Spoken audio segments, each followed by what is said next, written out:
You'll see here that we are logged into our S3 console, and we've got our bucket. And so the first thing that we'll point out is that bucket and objects are not public. So right now there's the settings are such that we can't do that, right?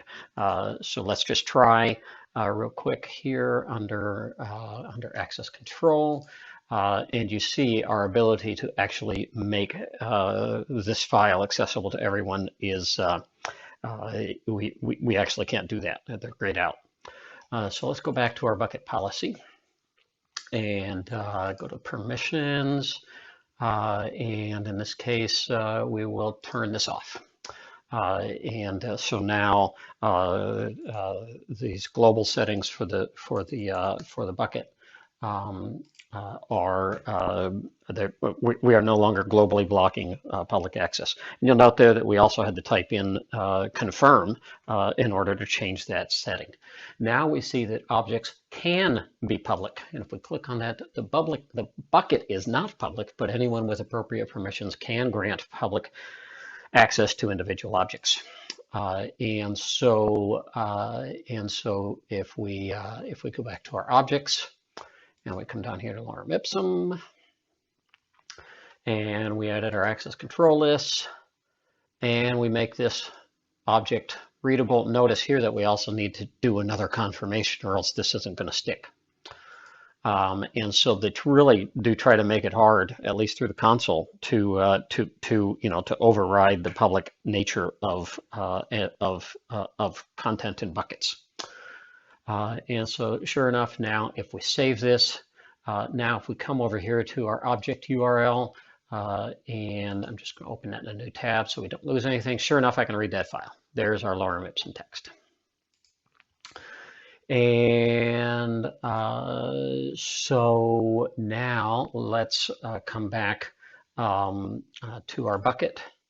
And there was another, so objects can be public. Is still up there, and sure enough, we just demonstrated that we do have at least one public object. Come back over here to permissions, and so now we will try to make our bucket itself public, so that we can list all the objects in the bucket and everything else, right? And so now let's save this. And sure enough, we see up here that it has switched to public, and it's red. The bucket can be accessed by anyone on the internet unless you require public configuration. AWS recommends that you block all public access to your buckets. And so let's try coming back over here to our objects. Lorem ipsum, we already know is public. And so we will try to open this up again. Sure enough, it works. And let's try the same thing on lorem ipsum 2 and open this up in a new tab. Oh, and you see we got an access denied.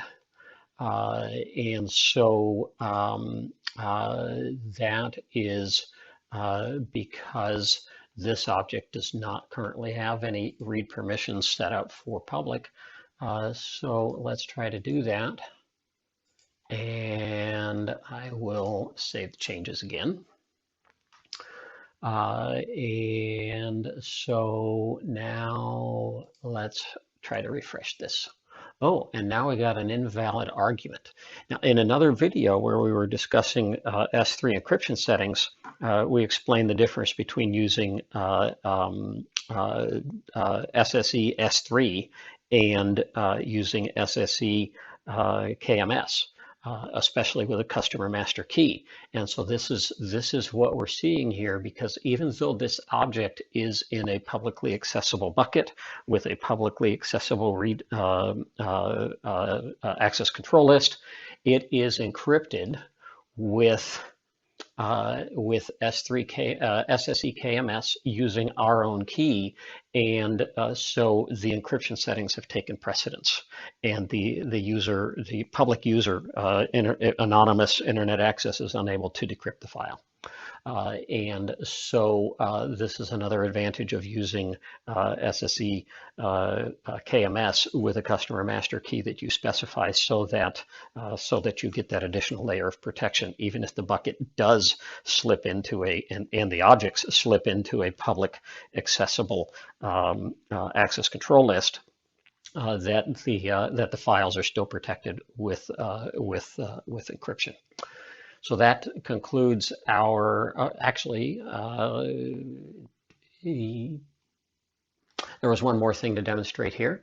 And so now we will come back here to our permissions and we will block all access again.